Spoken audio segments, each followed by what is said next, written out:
आता मार्केटमध्ये कच्चे आंबे खूपच स्वस्त झाले, तर चला म्हटलं कच्च्या आंब्याचे पापड बनवूयात आणि याची रेसिपी तुमच्याबरोबर शेअर पण करूया। हे पापड बनवायला खूप सोपे आहेत आणि मेन इन्ग्रेडियंट आहे फक्त कच्चे आंबे। बाकी तर एक दोन वस्तू लागतात पण त्या घरात अवेलेबल असतात। तर ही रेसिपी नक्की ट्राय करा, खूप छान बनतात, खूप टेस्टी लागतात आणि वर्षभर टिकतात। तर इथे मी 1.25 किलो तोतापुरी कच्चे आंबे म्हणजे कैरी घेतलेली आहे। तर या कैरी आता आपल्याला 2-3 वेळा स्वच्छ पाण्याने धुवून घ्यायच्या आहेत, कारण कच्च्या कैरीमध्ये पण वरच्या बाजूला चीक असतो।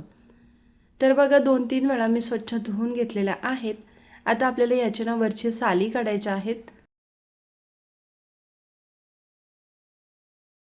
तर बघा इथे सगळ्या कैरीच्या मी साली काढून घेतलेल्या आहेत आणि कैरी काळी पडू नये म्हणून मी पाण्यातच ठेवलेला आहे। आता आपल्याला या कैरी छोट्या छोट्या पीसेसमध्ये कट करायच्या आहेत। अशा प्रकारे कट करून घेतल्या ना की त्या पटकन शिजल्या जातात। तुम्हाला जर मोठ्या मोठ्या पीसेसमध्ये कट करायच्या असतील तर तशा पण करू शकता। तर बघा इथे सगळ्या कैरी मी कट करून घेतलेल्या आहेत। 1-2 कैरी ना थोड्याशा पिकायला लागलेल्या होत्या, त्यामुळे पिवळ्या दिसत आहेत, पण काही हरकत नाही, अशा कैरी घेतल्या तरीही चालतं। तर आता या कापलेल्या कैरी मी एका कढईमध्ये ट्रान्सफर करत आहे। त्याचबरोबर 1/4 कप पाणी आणि अर्धा छोटा चमचा मीठ टाकलेला आहे। आता हे सगळं मिक्स करून घ्यायचंय आणि लो टू मीडियम फ्लेमवरती 15 मिनिटं शिजून घ्यायचं आहे। मध्ये मध्ये याला मिक्स पण करायचं आहे, नाहीतर कढईला चिटकून हे करपू शकतं। तर बघा इथे 15 मिनिटं मी हे कढईमध्ये शिजून घेतलेलं आहे। एकदम सॉफ्ट झालेला आहे, कैरी आपल्या शिजलेल्या आहे। तर मी गॅस बंद केलाय आणि यामध्ये टाकलेले आहे अर्धा कप साखर। तसं साखर तुम्ही तुमच्या आवडीप्रमाणे कमी किंवा जास्तही टाकू शकता। साखर टाकल्यानंतर आपल्याला हे थोडंसं थंड होऊ द्यायचं आहे। तर बघा हे मिश्रण थंड झालेलं आहे आणि आता मी एका मिक्सरच्या जारमध्ये काढून घेतलेलं आहे। आपल्याला हे ना थोडंसं मिक्सरला फिरून घ्यायचं आहे, कारण कच्च्या आंब्यामध्ये पण ना थोडेफार रेषे वगैरे असतात।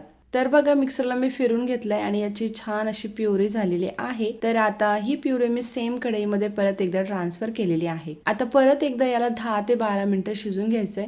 पण त्या अगोदर मी इथे टाकलेलं आहे काळं मीठ आणि थोडेसे चिली फ्लेक्स। तसं चिली फ्लेक्स ऑप्शनल आहेत, जर तुमच्याकडे असतील तर टाका, नसतील तर स्किप केले तरीही चालेल। आता हे आपल्याला एकसारखं हलवत 10 ते 12 मिनिटं शिजून घ्यायचं आहे।